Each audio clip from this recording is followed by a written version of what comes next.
You could save big when you bundle your home and auto with Progressive, but when we just come out and say it, it feels like it falls a bit flat. So we're going to use humor.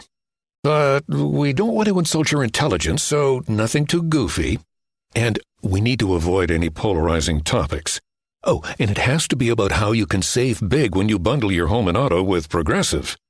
You know what? Maybe humor is a bad idea. Yeah, it's never going to work.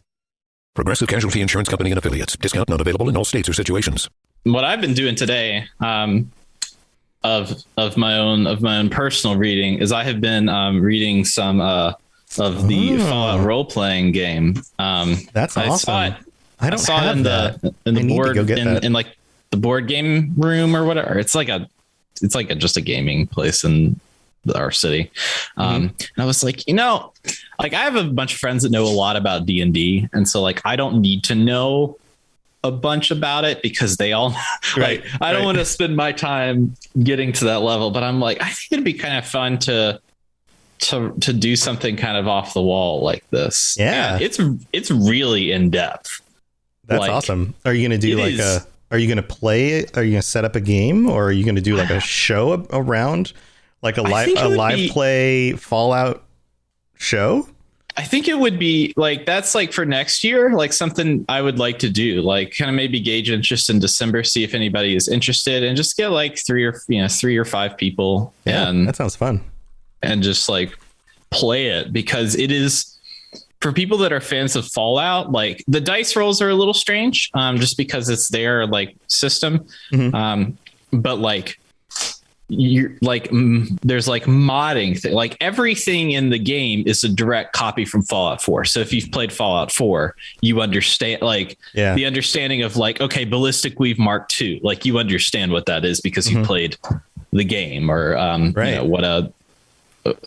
what do you have, like robot modules, like recon sensors and original, like this kind of stuff like makes sense to people that play it.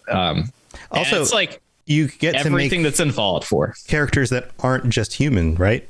Yeah, there's let's see, I've got it right here since I have it. You can be what, human, super mutant, ghoul, robot, synth. Yeah, you can be. So the classes, the like basic classes are Brotherhood Initiate, ghoul, super mutant, Mr. Handy, survivor, and vault dweller. And then there's like equipment that you can have that like kind of is like your subclass. But there is there's not like, you're not limited to, I guess, that stuff. You're better at it. Like super mutants are stronger. Brotherhood Initiates are smarter, but like they have all of like, it's all like perk. I don't know how this shows. It's all like perks. That's cool. Like in Fallout 4. So like whatever perk you want, like every time you level up, it's like, oh, pick a perk. So you're not like, that's awesome. Yeah. Mr. G, welcome. How you doing, bud? Welcome to the stream. So maybe next year might try and see if I can garner some people that are that'd be awesome, energetic and want to learn. Yeah, that sounds awesome. Yeah, I'm sure if you post a question in our Discord, you'll have like half a dozen people right away be like, I'll play. Right. Right. I'm down. J-Bob. What's up, everybody? This is time for a Fallout Lorecast with a special guest. That guy right there. That guy. I hope I'm pointing the opposite direction. That's what I really want to do. No, we're pointing the same direction. It's always funny because you always have to like, am I mirrored or am I not mirrored in the camera? What is it? Which one is it? Yeah, it's always a little bit weird. Yeah, we're gonna have an awesome episode today. We're gonna have a nice time. We're gonna just all be real dandy here. And we're gonna be dandies. We're gonna have macaroni in our caps. It's gonna be great. So did you know that the word dude, like calling somebody a dude, is derivative from the song Yankee Doodle Dandy? A doodle? Yeah. Is that what it's from? The doodle part? Yeah, it's from macaroni, noodle, and then doodle. Then people came up with dude. That was a trivia question at trivia night the other night. So it has nothing to do with an elephant's butt hair? That's what people in high school used to say. No, it's the Yankee Doodle Dandy song. That was a thing. That's what they called people that were. Orange. It was like in the 60s, people that were really fashionable. They called them dudes. Or 50s. I forgot what. Hey, dude. Oh, that's not the right button. There we go. You went real blue for a second. Yeah, I can change the colors of this light. That one's a little bit more natural looking. It depends on like the natural light that's coming in and the other lights that are around me. Like I have to change that. Anyway, yeah. Hey, why don't we do a show? I think that's great. I think that sounds perfect. Awesome. I'm gonna hit button. We're gonna see what it does. Here we go. The show is brought to you by our generous patrons at patreon.com/Fallout Lorecast. Robots Radio presents the Fallout Lorecast. Welcome to the Fallout Lorecast, a place for the Fallout community to come together to explore the boundaries of our knowledge about the world of Fallout.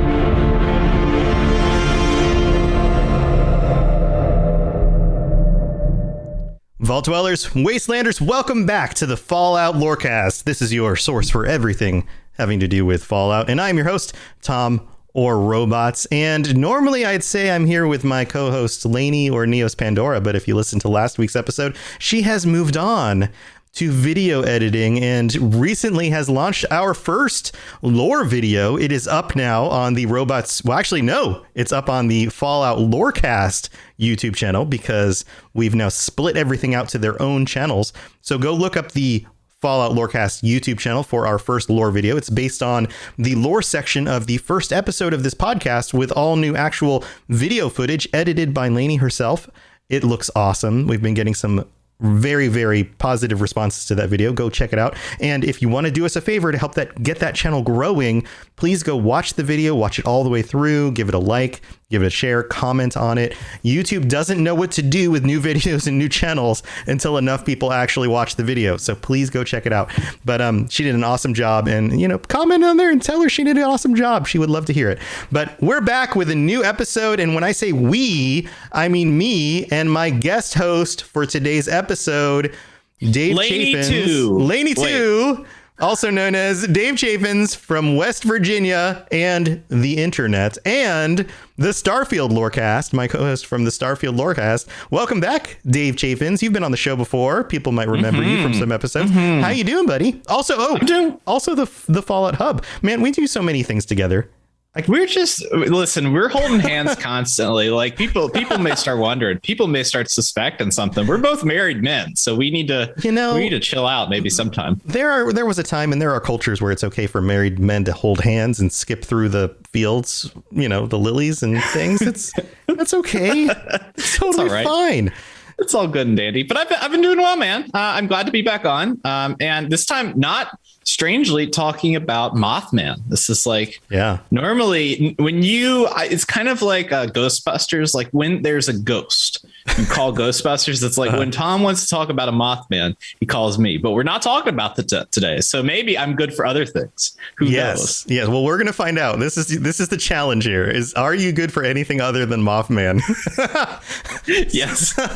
So I like it. So we're starting a new series for the show because we're moving on from some of the stuff we were doing before. We're going to put some of the Fallout New Vegas lore on hold. There's plenty of more lore to talk about with New Vegas. Heck, there's plenty of more lore to talk about from any of the Fallout games, but that stuff will come. The time will come to talk about that stuff because it's nearing the end of the year, and I want to piggyback on one of the coolest series that came out this year, Marvel's What If series. If you watched the What If series, you might have enjoyed it. It was a concept where they took and they animated some ideas around what if some of the concepts around the Marvel movies were changed around a little bit. What if there was an alternate universe where things didn't happen the way we knew them to happen?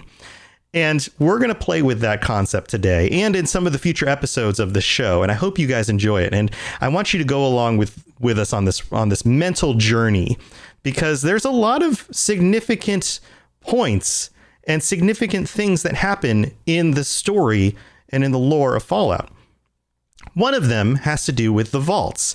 And today's question is, what if the vaults were safe?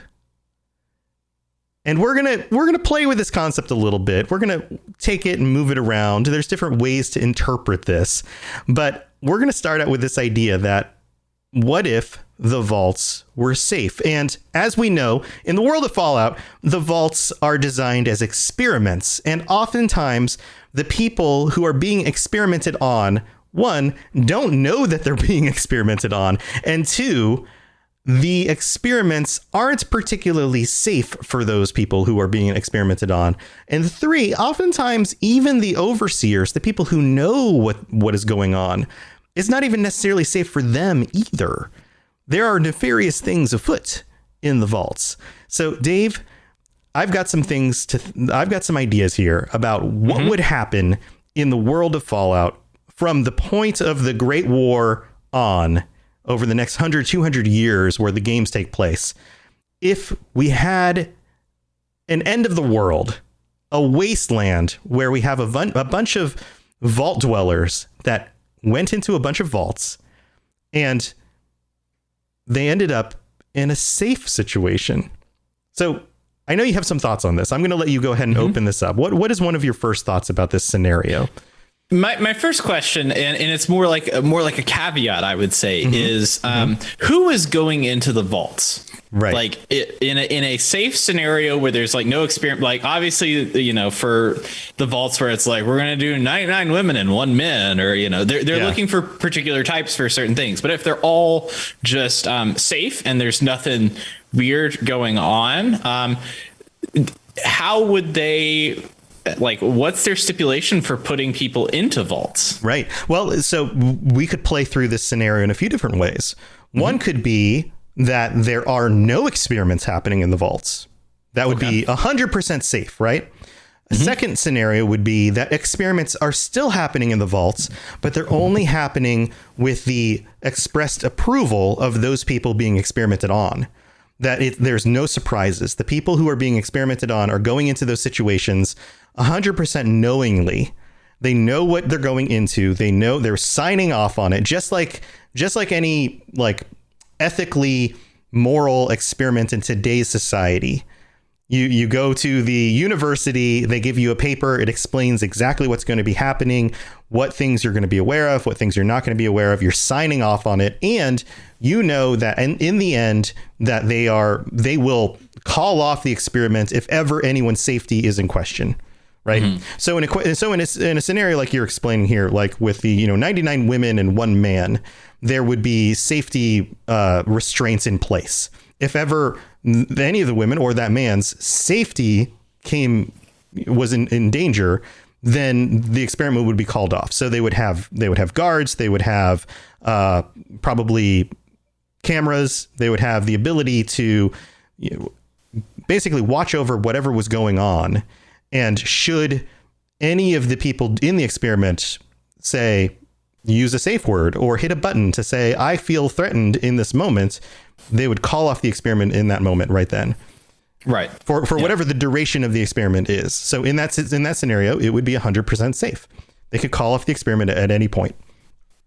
I think that's a good point. And I think that I guess the thing that would initially, even before you start cracking open vaults at like after the war, whenever you start cracking open vaults, there's automatically an us and them mentality of people that go into the vaults and people that stay out. And you see that at the beginning of Fallout 4 with the Vault Tech sales rep, right? Like he's like, hey, wait a second, I work for you all. Why can't I go in there? Right. I want to go in there. Yeah. Yeah. Hey, let me in. Let me in. Yeah. Right. Yeah. They won't let him in. So point one, I guess, is that it doesn't solve an us and them mentality. You still have the people who go into the vault and you still have the people who don't. So why don't we break this down? Let's go into like the most safe version of this would be that the vaults don't have any experiments at all. They are exactly what the public would expect them to be. They are homes underground that are safe from bombs. There is nothing else going on than just safe places to go. And based on the societies that you live on underground, when the society underground deems that it is safe to come back to the surface, then you can go back to the surface. It's as simple as that. how would the world change? What would the events of, say, Fallout 1 or Fallout 3 or Fallout 4 or 76 be like if that was what was going on? I think that if we're taking like a player character, like if we're saying the player character from 4 or 3 or New Vegas or whatever, comes out, he's got his vault suit on and is starting to talk to people are going to automatically think that this is some rich guy. Like, this is a guy that we have all been out here like surviving, where like half of us are ghouls. Some people got taken by the super mutants. Other people are being kidnapped by raiders and what have you. And from that starting point, like in the games, like they're always curious. They're like, what kind of experiment did they do with you in the vault? Because everybody knows that the vaults were experiments. And so without that caveat, I think people are going to be way less trustful and have way less social capital with people that are vault dwellers after they open up. Right. Do you think that the surface dwellers, the wasteland, we'll call them just wastelanders, would see the vaults once? I mean, they would know, the people who are surviving would know that the vaults in that case are extremely valuable. I mean, there's that sense of like, oh, if you can find a vault and get into it, then you're going to be safe. But most of the time they can't. But as time goes by and more vault dwellers are showing back up on the surface, and they aren't crazy and they aren't, like coming out messed up, because over time they are. But in this case, they're not. They're well fed. They are basically psychologically well kept, in more likely than not. These are treasure troves. Chances are that the vaults themselves are better designed to survive because they're not designed for experiments. They're not lacking water like some of the vaults are, or lacking power and set to break down, or have all of a certain type of person and not enough of another type of person, or lacking engineers, or whatever. Have music repeating over and over again, or any of the weird experiments that are going on. So they are treasure troves of food and power and water and all sorts of things. On the surface, wouldn't the Wastelanders be like constantly seeking out vaults in order to get in or to take them for themselves? That's a really good point, and it makes me wonder how vaults would assimilate into culture. Like, if I'm thinking about like points of resource, if you're opening up into a wasteland. And I've had a genuinely good experience. I've had a 5-star review on Yelp at the local vault.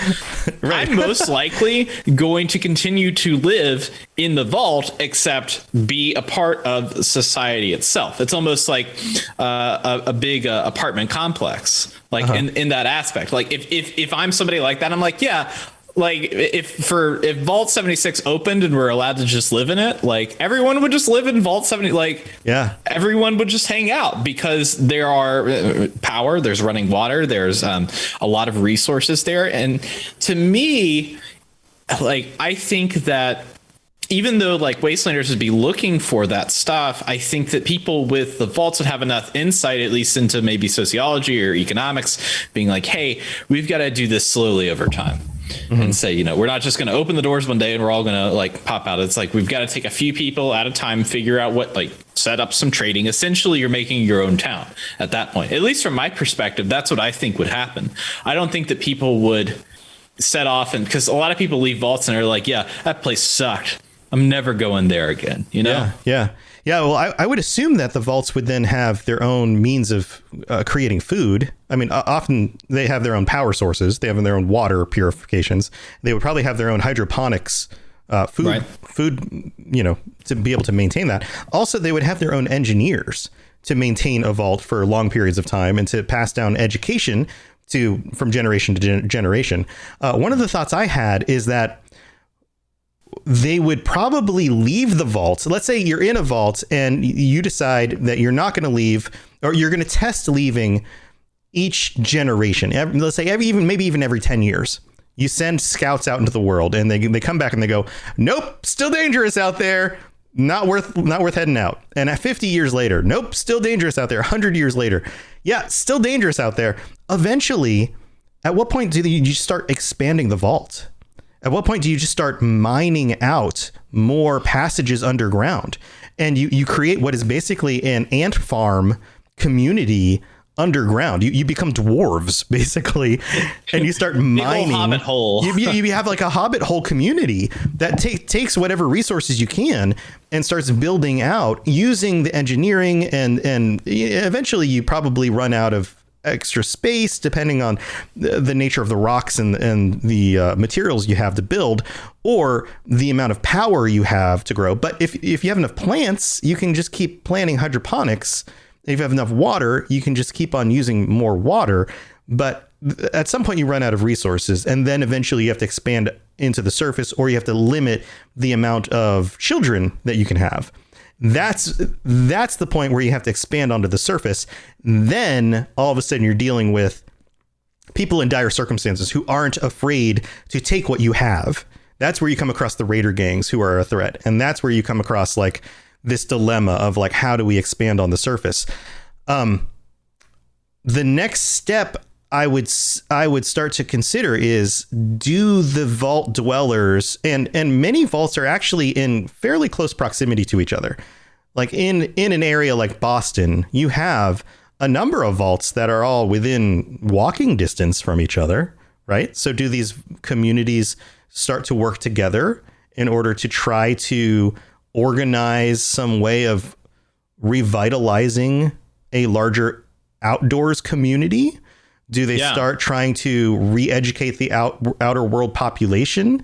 Do they, like, how does that work? And I guess the greater question is, in the outside world, you still have irradiated swaths of land. You still have mutated monsters. You still have factions that are trying to vie for power and don't care who they step on. I think the really big question here is, does the vault community actually have enough power amongst themselves to become their own faction in this type of Fallout world? I think that's a great point. And I think that they all have shared experience. They all have the same amount of resources. If we look at, you're talking about hobbit holes and dwarves that live in mountains, and like D&D and like Lord of the Rings, like they all stay in their mountains and come down if they need something. But generally they come down in a pack, and they're pretty fortified whenever they do. Right. I think if the vault people that are in the vault tech vaults all got together and decided, okay, we're all going to look out for each other. We're going to do, help each other out in certain ways and send, convoys of people. I think that you have like a faction that could rival the Enclave or Brotherhood of Steel very easily. Yeah. Or even underground passages. Like, couldn't they mine out underground passages from one vault to the next? Theoretically. That's true. Yeah, they could. Yeah. And then you could have this entire network of vaults underneath, say, Boston, where each of those vaults is like communicating with each other because they're secure enough in themselves, and because they're not all messed up. They're not all reeling with the inability to manage themselves, theoretically. Now, some of them aren't going to be perfect. Some of them are going to have bad leadership. Some of them are going to fall apart from inside. But even if 50% of them work out pretty well, you could have an organized system where they can unite together and work together, theoretically, because you don't have a system where they are all in dire need of resources, where they're all competing with each other. And that's usually where humanity falls apart, or at least it does in this series, is where everybody's vying for the same resources. Another question that I kind of had was, how would this affect other factions? If Vault-Tec's not like lying and doing these experiments and doing this kind of thing that further engenders distrust, if people come out of that system, Wastelanders realize, hey, you know what, these people are pretty good. They've got their stuff together. They have followed a plan set by the standards and they're rolling with it. Are there going to be people more interested in like a group like the Enclave or the Brotherhood of Steel? Like, are those going to get more, are their view numbers going to go up because they are associated with the government and with these like very strict rule systems and resources? Yeah, I don't know. Like, would the Brotherhood feel like they have some claim on the vault as technology? Or would the Enclave feel like they have some claim on the Vault Society as an outgrowth of a system that was created by the U.S. government in the past? And so they have some claim on them. I don't think that the Brotherhood or Enclave would be very happy with the Vault Dwellers, and would not. If they were a faction, they would hate each other. Like they could not coexist. Right. And here's another question. J-Bob in chat says history has taught us that people will always fight for resources. Would each of the vaults have their own identity separate from each other, or would they see each other as more similar, as we are Vault Dwellers together, and see each other as the same group and unite against everyone else who's different? Like, imagine the Enclave or the Brotherhood goes and starts knocking on all their doors. Do they then unite against that common foe? Or Raiders start knocking on all their doors. They start uniting against that common foe. That could be a thing as well. I think that's an interesting question.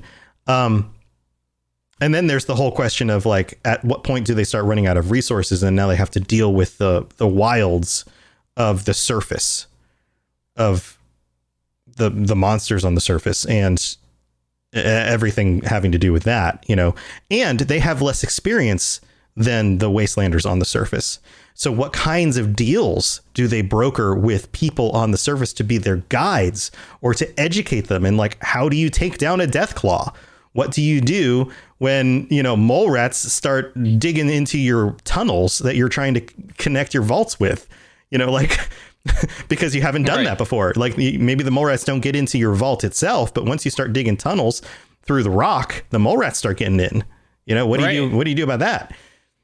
Yeah, I think it goes back to that. Like the Vault Dwellers would share a common experience, but it would not be common with your regular Wastelanders. Like, let's say like the residents of Diamond City or whatever. Like they are going through their own problems and issues and different stuff. And it's like, what if a Brotherhood soldier walked in the middle of Diamond City? Everybody would be like, hey, that guy's weird.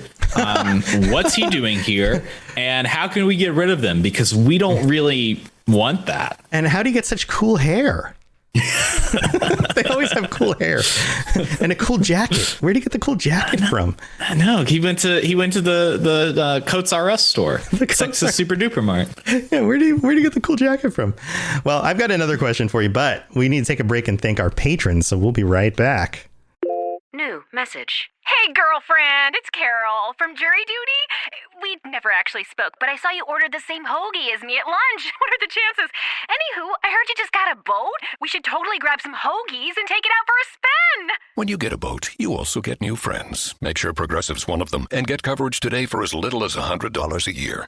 Do I want to feel the wind in my hair? Guilty as charged. Oh, seriously, let's ride on your boat. Progressive Casualty Insurance Company and Affiliates. Annual premium for basic liability policy not available in all states. It's always the right time to dress to impress. This season, step out in style with Indochino. They make high-quality custom-fitted suits, shirts, and casual wear, all at a surprisingly affordable price. Each Indochino piece is made to your unique measurements and specifications. Suits start from just $4.29. Dress to impress this season with Indochino. Get $50 off any purchase of $3.99 or more by using promo code IMPRESS at Indochino.com. That's Indochino.com, promo code IMPRESS. Hello there, old chap. Good to see another of General Atomic's finest, still eager to serve. All right, so here we are in the middle of the show. This is where we get to thank our patrons. Thank you to all of our patrons. You guys are amazing. We have a brand new patron to call out this week. Leonard, maybe, or Leonhard. I don't know how to pronounce your name. M. I probably butchered it. I apologize for that. Welcome to the Patreon. Thank you for joining us. And Ryan T, if I didn't call you out last week, welcome to the Patreon as well. Thank you for being here. You guys are amazing. And especially big thank you to our Liberty Prime, our Liberty Pie Man, Jared B., and also to our Sentry Bots, Southern Rage, and Stagger and Stumble. Thank you to all of you guys for helping to support the show. You guys are amazing. And all of our other 52 patrons, you guys are nuts. Thank you so much for supporting the show. And if we've done anything to help you get through your workday, your commute, your workout, or planning how you're going to manage all of those awkward conversations with your family this Thanksgiving, then check out patreon.com/Lorecast and check out all the different tiers, like, tier 4, where you get merch, t-shirts and stuff, or maybe even just tier 1 or 2 where you get ad-free episodes and episodes early, or, you know, some of the higher tiers where you get call outs every week and join us on future episodes of the podcast. Speaking of future episodes of the podcast, the end of the week or end of the month chat episode will be coming up on the 30th, Tuesday, the 30th at 9 p.m. Eastern, our end of the month chat. So let's be talking about that on the Discord, what you guys want to talk about, coming up very soon. So just 2 episodes away. We'll see you guys in a little bit for that. And we also have a brand new review. This is a real good one here. We have actually, did I read Beelzebub's review last week? I don't think I did, because Lainey and I were so busy. Did I read this one from you, Beelzebub? Gandhi's Gonads. This is Beelzebub's. Beelzebub is one of our regulars in chat. That's his that's his Apple podcast name. Message from the Waste, 5 stars. In a world filled with pesky raiders and feral ghouls, emerges one man from the vault to give us the podcast to help us crawl out from the fallout.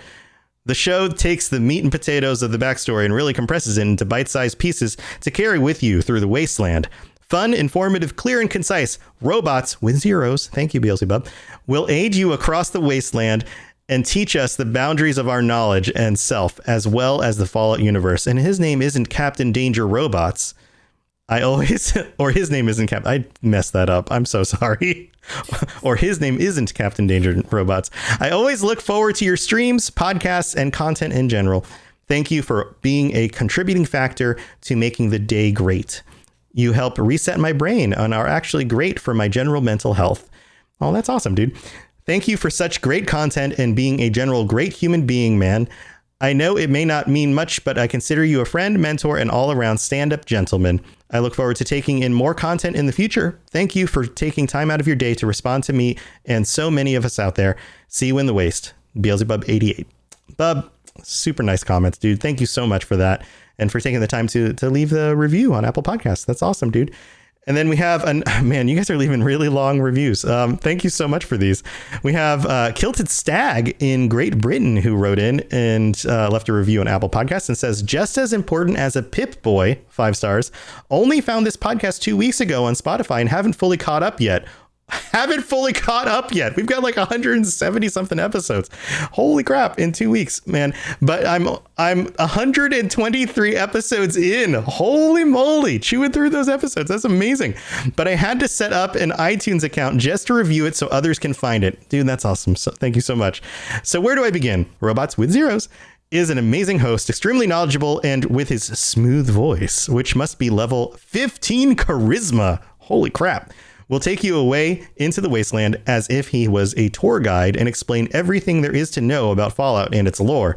You can tell how much work and passion has been put into every episode, and he will even make you think about how you would react to certain things personally if it was you and not your character, which I love. This podcast is a must listen or watch for any Fallout fan. Dare I say it's just as important as a Pip-Boy? Yes, I dare to.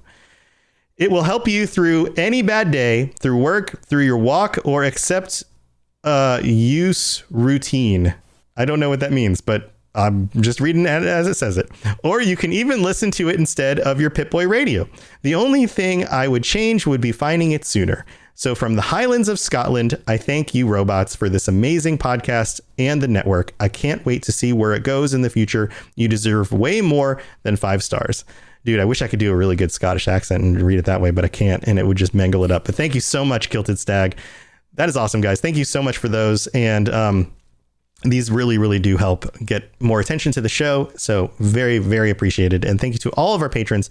You guys are awesome. All right, we've got more stuff to talk about with this What If episode. So here we go.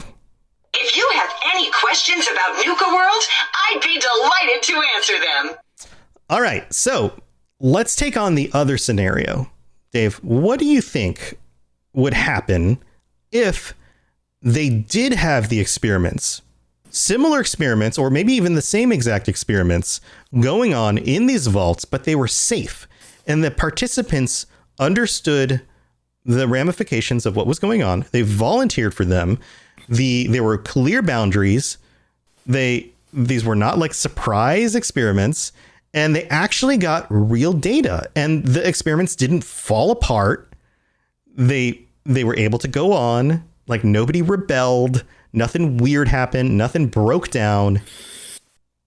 Would we end up with an actually more informed, more scientifically literate, more, I don't know, capable wasteland in the end?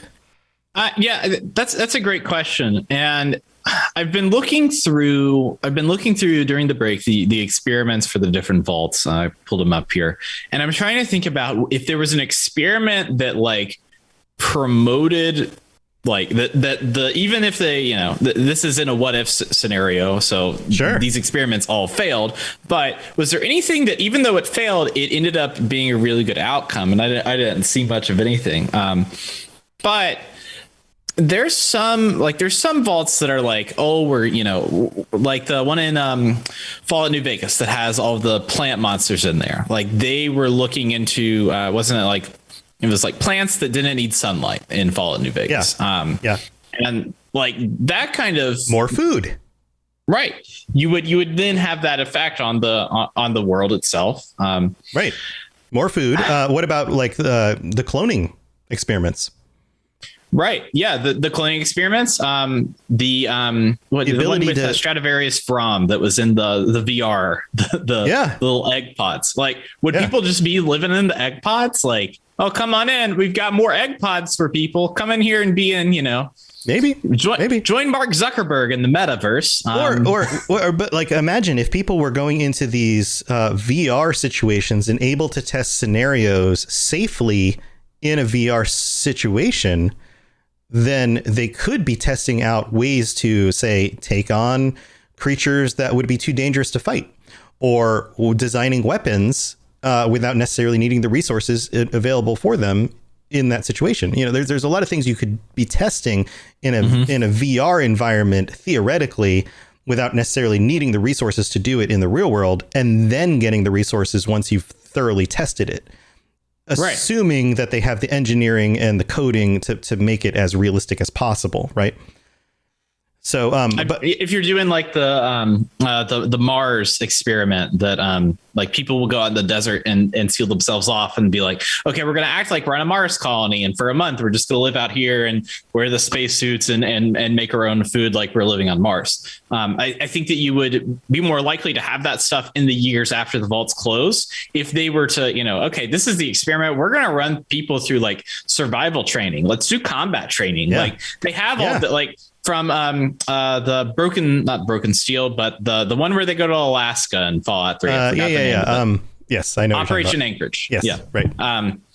Like that is like essentially like a Call of Duty game within Fallout 3, but that's also combat training for people that, right. Oh, I can go in there and do this thing and it's no big deal. Right. Like I can just shoot people and figure out how to work a gun and figure out like what's a tactical maneuver for this kind of stuff. That way, if you're going out into the world, you are way more informed from a, you know, not necessarily 100% practical perspective, but probably the best that you can do. Well, an informational perspective, tactically with your mind, you could be trained into how to, like, what if the vault factions armies were actually more mentally trained for combat against the things in the wastelands? And like you said, when the dwarven hordes came down from their mountains, they were actually very formidable because, one, they were armed with pre-war weapons that still worked because they kept them in good condition in their vaults. The engineers kept them working. And then they were also trained tactically and prepared because they were in VR situations where they got to train themselves mentally with how to move in formation, how to not injure each other or shoot people who were on the same side. You know, like, weapons can be very dangerous. If you've ever gone to a gun range and you've shot a gun, like, you actually have to practice doing it. It's not like Call of Duty where you just point and shoot. Like, guns require training. There's a lot of kickback in it. They hurt. Like the amount of kickback a gun has in your hand is physically exhausting when you shoot it regularly. You have to reload. There's coordination involved. There's a lot to wielding a weapon. Right. And then being able to do that in a VR situation at least mitigates some of that training. It's not all of it, but there's some of the mental side of that training gets reduced. But what about the cloning stuff? What about the need for protein? If you can clone Brahmin in the wasteland, then all of a sudden you have enough protein to feed everybody. Mm-hmm. You know, and you don't need to clone Gary anymore. You're not going to have Gary running around, but you get a bunch of Brahmin running around. It doesn't matter if they're all the same, you know, Betty the Brahmin. Right. Over and over again. And like, even if you're cloning Gary, like what if you've like deduced a like super soldier kind of situation and essentially you have Vault stormtroopers that it's like Star Wars and it's like Attack of the Clones. It's like, all right, you know what? These guys are our infinite army that we can just like power up whenever we want to. Send against the super mutants. The army of Garys. That's episode Gary, 2. Attack of the pew, Garys. Pew, Gary, pew, pew, pew.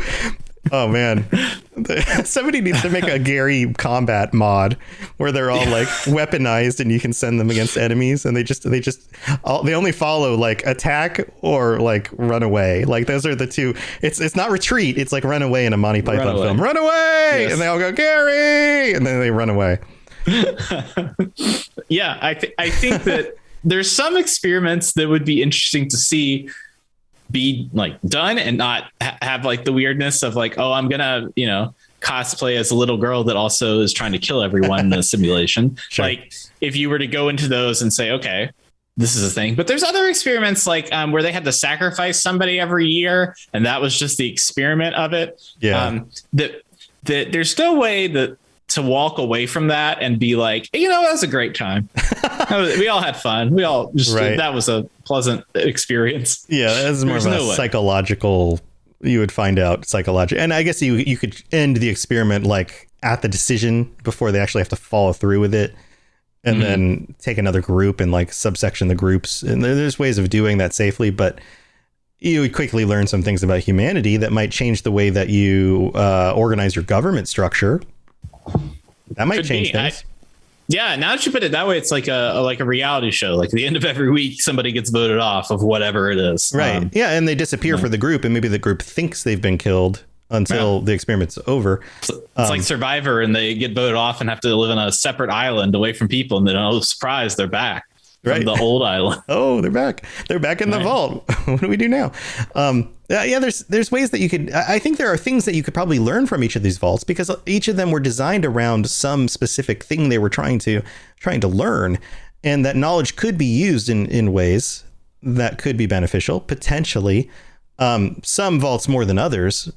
I guess the big question then is, assuming that the vaults are safe and they're acquiring all of this knowledge, they have better use of food, better use of weapons, better use of, heck, even some of the what was it? What are they called? The kits they have that like can grow food and the Garden of Eden creation. Yeah. The Gex. Like some of those were in vaults and ready to be used, and then they ended up like being misused or misplaced or destroyed, or there's somehow lots of that. Harold got a hold of one of those, right? And then it was old mess, right? Like if those were better used, you end up with a system.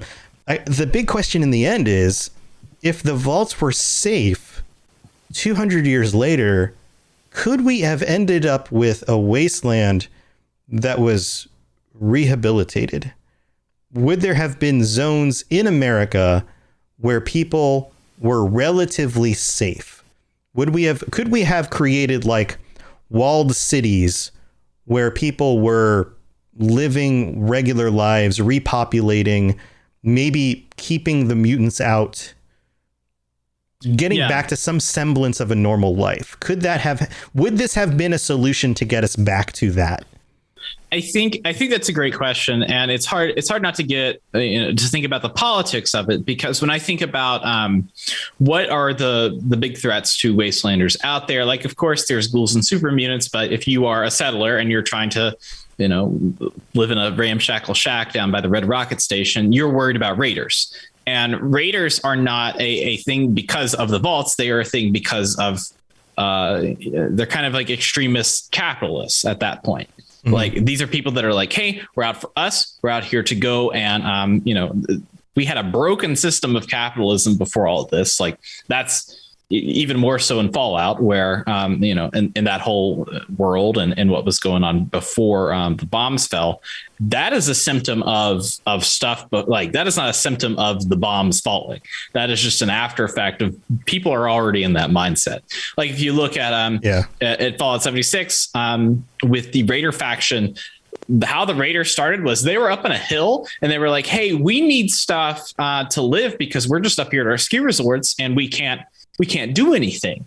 We don't have any resources up here. And so we need stuff from the lower cities like Charleston or Morgantown in Fallout 76. And so the Charleston and Morgantown people were like, yeah, we can't help you. You're too far away. And they're like, hey, you know what? Screw you. We'll just come and take it. Like that mentality isn't going away. So I don't think, right. I don't think that there would be a rehabilitation because you would still have issues. You would have definitely like a more likable faction, like the Minutemen. Like essentially they're just like a real nice Brotherhood of Steel. Like the Brotherhood of Steel can be a little weird sometimes and a little xenophobic. They would end up being likable, like the Minutemen or the Railroad or the Responders. Maybe the city people, like the Diamond City people are perfectly fine. There's always Rivet City people. There are some groups that have more altruistic goals, right? And then there's always other groups that kind of ruin it for everybody. Like it kind of goes back and forth. Right.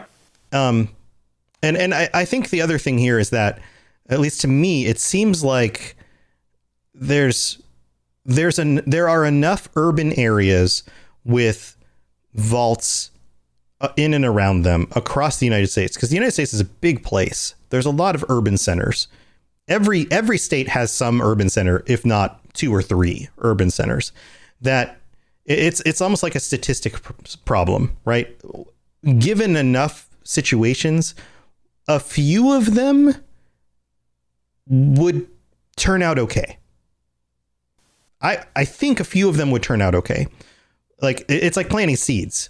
And if you walked around in like rough earth that was not very well tilled ground, it's not great soil, and you spread enough seeds, a few of those seeds would still grow. Yeah. Some places are able to figure it out. And even if you look at the end of Fallout 4 or Fallout 3, depending on your choices, if you like sided with the Railroad or the Minutemen, where it was like, hey, we love everybody, we're trying to build a better place, like it would be interesting to go into the game like years later and say, okay, what effect did that have? How did that change? I destroyed the Synths. I destroyed the Brotherhood of Steel.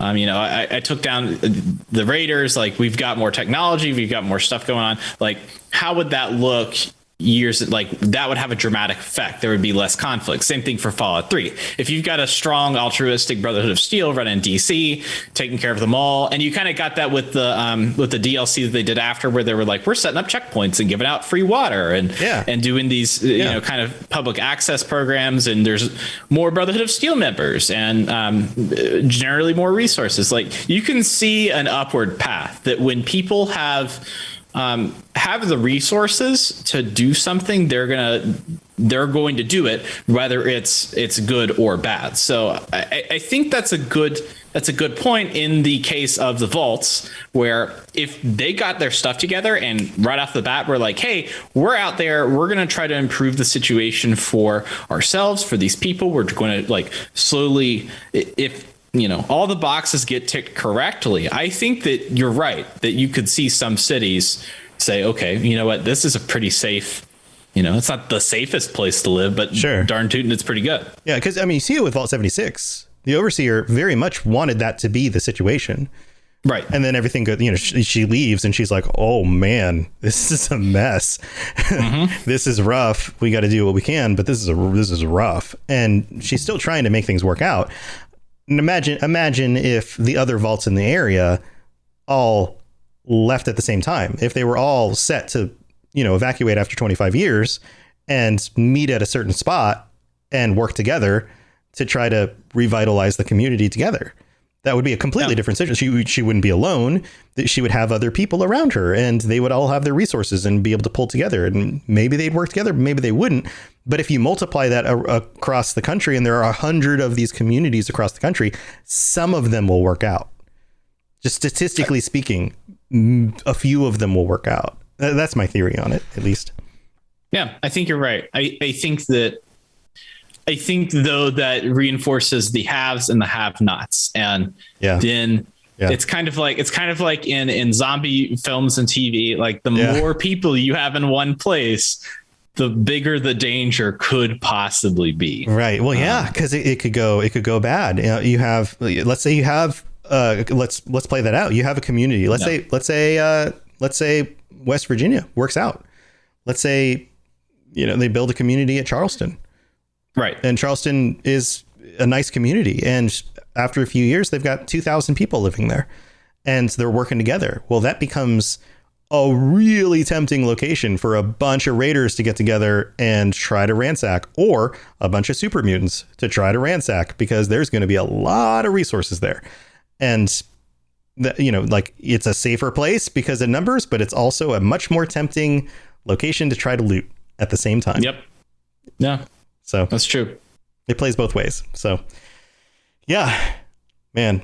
Well, that's as far as my questions go with it, and as far as my theories go on it. I think that if the vaults are safer, it's generally a better solution for the wasteland, but it also leads to other problems and difficulties as well. I think that it sets us up for kind of a mix of things, which creates a very different kind of Fallout experience.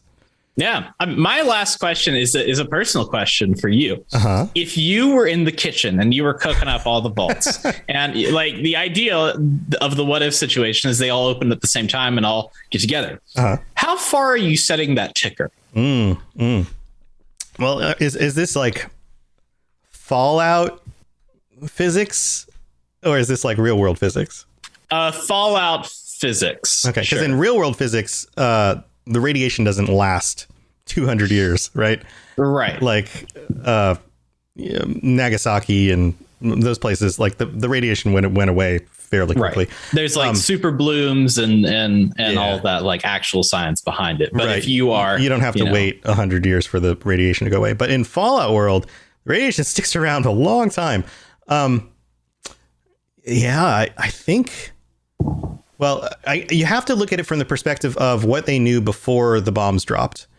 And I would assume that the scientists would have known that the radiation was going to stick around a while. I don't think they knew that there was going to be a mutant problem.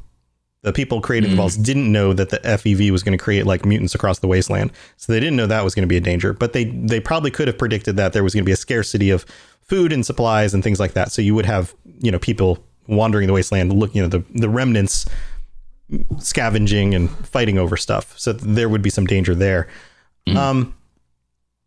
I think you probably would wait. I don't know that you wouldn't know how irradiated it would be. So I think you would probably wait about, 20, 25 years is probably pretty good, because you would want to have the people who went in still around to be able to pass on the knowledge to the younger people who are now adults, but still be around to direct them and let them know like where things are. Like, this is the city where we live. This is a good zone to be. This is where you would want to go. This is where, crops used to grow. And so hopefully the crops land is still good. Or, this is a industrial area. So you're going to be able to find good resources here for steel or lumber, you're not going to wait. Knowledge is invaluable. Yeah, I understand. You're not going to want to wait 100 years into the future, because that kind of knowledge, unless you wrote it all down, but even then, 4 generations in the future, they're going to have to like look all that stuff up and try to figure out what's going on. And who knows, after 100 years, what the world has changed? Like, what have the people on the surface done to all of that material? Right. Yeah. It's kind of like the problem with Moira's Wasteland Survival Guide. Like, people could, like, you give her the information based off your choices, but I mean, you could give her like some like weird stuff about like, no, landmines are perfectly fine. You just step on them and it makes a little sound that says that was easy. Right. Like, Yeah. You wait 100 years and there's so much that you've lost by that point. I think you need to do it within a generation. I think that the Vault 76 concept makes a lot of sense in that regard. Yeah. And if you come out and you open up that vault door and you look out and everything looks absolutely terrible, you lock it back up again and you go, nope. Yep. We're going back in. It's kind of like when you're baking something in the oven, you open up the oven and see, oh, it's not done yet. All right. Put it back in. Five more minutes. All right, here we go. Yep. Yeah, I think that's what you do. Well, I would love to hear our listeners' thoughts on this concept. What would happen if the vaults were safe? Feel free to log into the Robots Radio Discord, look for the Fallout Lorecast channel, and give me your thoughts. If we didn't cover something that you think was obvious and you want to yell at us and be like, oh my God, Tom, Dave, how did you miss this concept? It would totally be like this. Let us know. Or if you've got some crazy idea of what you think would happen, we would love to hear it. We'll respond to you on there. Also, you can always shoot us a message on Twitter at the Fallout Lorecast Twitter, at Fallout Lorecast, or at me, robots_radio, or at Dave Chafinz. I believe that's yours, right? Yep. And Dave, do you have anything else going on? Anything else you want to share before we head out? We do the Fallout Hub sometimes. That happens. It's a Fallout community show that me and Mr. Robots Radio here and a good friend Kenneth Figue that runs Chad Fallout 76 podcast do. That's it's generally every 2 weeks. Sometimes it's every 3 weeks. Sometimes it's once a month. It's just a great time to pal around, and it's like three friends playing Fallout together. It's all nice and fun. And then me and Tom are kind of starting back up something here that I think you'd want to talk about for a little bit. Yeah, dude. Yeah, we have the most recent episode of the Starfield Lorecast. It came out last week with some of the recent news that came out with all the Skyrim 10th anniversary hullabaloo with interviews with Mr. Todd Howard. He dropped some more information about Starfield, and then some other stuff came out. So we're starting that back up. We're less than a year away from launch, so we're going to be getting more and more information about that. So we'll be doing, Dave and I do that podcast, so we'll be doing that more and more often as we get more info drops. And then we have a theory that we will get a bunch of info come E3, so June, which is only, what is that, 7 months away at this point. So it's going to come hot and heavy once we get to summer. Yep, we're doing appetizers right now, but once the main course comes, it's like main course for years, and you'll just be too busy eating your sausages to figure it out. Absolutely. This game is going to be huge. So if you love Bethesda games, if you love Fallout, Elder Scrolls, you're going to want to tune in to the Starfield Lorecast. So go ahead and subscribe to that on your podcatcher. Just pull it out right now. Stop the podcast right now. Just go open it up, look up Starfield Lorecast, hit the subscribe button. Make sure that you're following that, because we're going to give you all the news. And then as the lore gets revealed for the game, as more information comes out for all the different planets and the factions and all that stuff, we're going to cover all of those details and get you guys all the info, and especially the barking dogs behind me. So they always bark when I do podcasts. And part of it. It's part of living. Yeah. Dogs have to bark. Like I have the fire station, also known as the responders that drive by my house and do all the big sirens. So it's just how it goes when you record out of your house.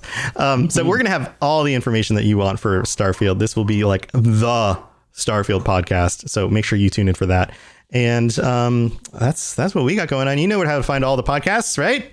robotsradio.net. All the stuff going on. We've got lots of cool stuff over on the Robots Radio YouTube channel, where I've been streaming some Skyrim, except for because my brain decided to attack me this week with the worst migraine I've had in like months. So I haven't done much of that, but I've been releasing some mod videos for Skyrim. And then, of course, the Fallout Lorecast YouTube channel with the new video that Lainey edited together. So you should go check that out and help us grow that channel. We would really appreciate it. So reminder to go check that out. And Dave, thank you for joining me. This has been super fun, dude. Yeah, it's a pleasure. Anytime, my friend. Awesome. Well, we'll have to have you back soon. And chat, thank you for being here in the live stream. And everybody, we will see you again next week. And until then, stay safe in the wasteland. And if you see a vault, remember that they aren't actually safe. They're very dangerous places. And if you hear somebody yelling, Gary, there's probably like 12 other guys right behind him. All right. We'll see you guys next time. Later. To plug into everything else we're doing, check out robotsradio.net. Also, look up the Robots Radio YouTube for videos about Fallout and other things.